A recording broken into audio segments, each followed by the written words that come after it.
বেশ কয়েকদিন আগে আমি একটা মালঞ্চা শাকের ছবি পোস্ট করেছিলাম। তো সেই শাকগুলোকে দেখে আপনাকে ওরা অনেকে মালঞ্চা শাক, হেলেঞ্চা শাক, হেঁচি শাক বিভিন্ন নামে কমেন্ট করেছিলেন।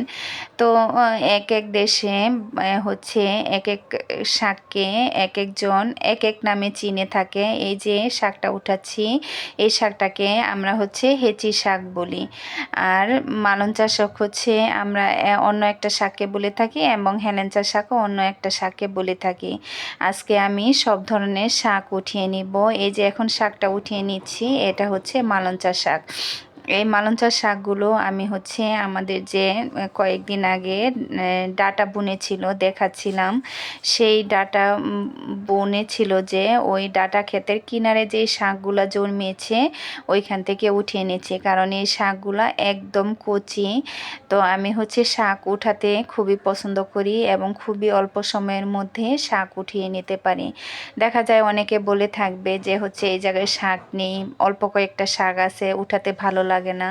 আমি কিন্তু ওই সব জায়গা থেকেও শাক উঠাতে পারি এবং খুব কম সময়ের মধ্যে উঠাতে পারি, কারণ আমার শাক উঠাতে খুবই ভালো লাগে। বাড়িতে গেলে দেখা যায় অনেকে মাছ মাংসর প্রতি অনেক বেশি আগ্রহ থাকে, কিন্তু আমার কিন্তু শাকসবজির প্রতি অনেক আগ্রহ থাকে। আমি দেখি কোন গাছে কি ফল হয়েছে, কোন ক্ষেতে কোন ধরনের সবজি হয়েছে, কোন জায়গায় কোন শাক আছে, ওই সব কিছুই কিন্তু আমি উঠিয়ে রান্না করে খেয়ে থাকি। খুবই অল্প সময়ের মধ্যে আমি এক জুড়ি শাক উঠিয়ে নিয়েছিলাম। বিকেল হয়ে গেছিল, প্রায় সন্ধ্যা সন্ধ্যা ভাব, আর খুব সুন্দর বাতাস ছিল। তো শাকগুলো উঠিয়ে নিয়ে আমি চলে আসছি। তারপরের দিন হচ্ছে মা আমাকে শাকটা রান্না করে দিচ্ছে। আমার মায়ের হাতে রান্না কিন্তু অনেক মজা, যাই কিছু রান্না করে থাকে খুবই ভালো লাগে।